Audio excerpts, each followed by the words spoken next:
Ooh, it's finally arrived. Ah, yes, my darling. Shh, shh, shh. Oh, hush now.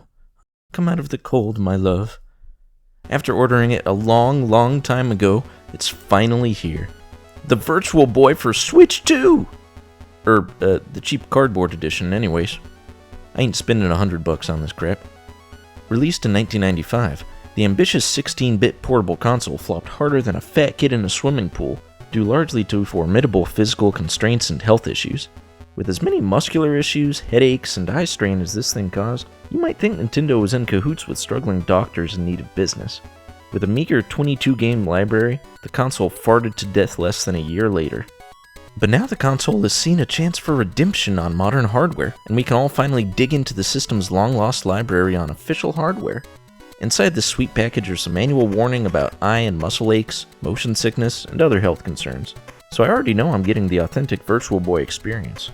There's also this caution label reminding me not to look at the sun, but if I really needed that warning, I'd have died a long time ago.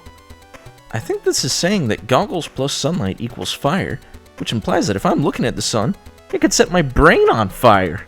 Now that's a kid's toy. The Virtual Card Boy works by yanking off an overpriced Joy-Con, slipping your gaming system of choice into yon goggle hole, then snapping the controller back on, and voila! It's virtual time! Man, these rounded lenses are crazy. Each eye hole displays a slightly different area of the screen, so it's operating like the 3DS, which created the sense of three-dimensional depth by displaying two separate images targeting different eyes. Unfortunately, the unit doesn't come with duct tape or anything else to keep it glued to my face, so I have to hold it up using the controllers.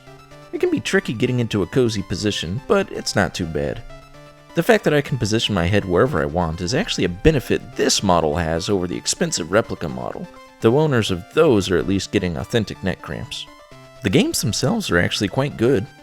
Galactic Pinball is a neato space-themed pinball game with sizable space balls.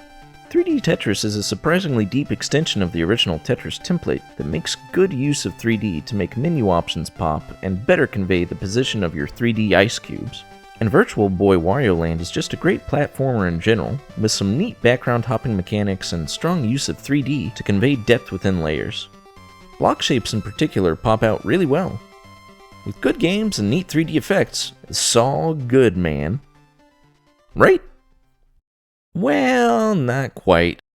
Turns out, holding a screen 1 inch away from your face comes with some pretty unfortunate side effects.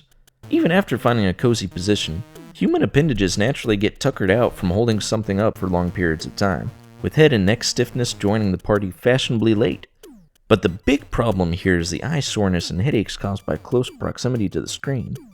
While the 3DS used stereoscopic 3D as well, the increased distance from the screen kept those issues at a minimum.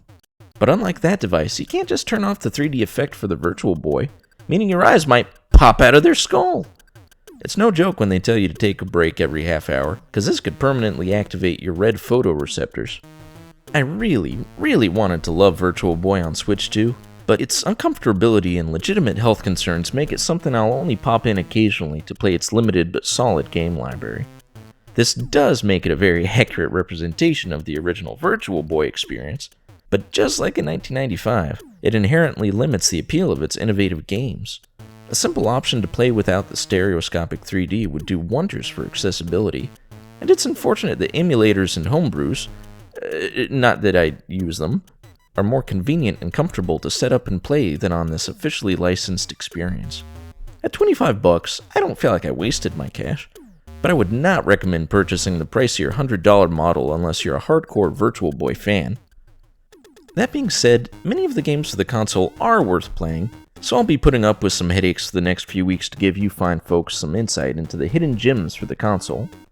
For now though, I'ma pop some Advil and lay down for a bit. Please like and subscribe to make all the headaches worth it, and until next time, I'll see you later.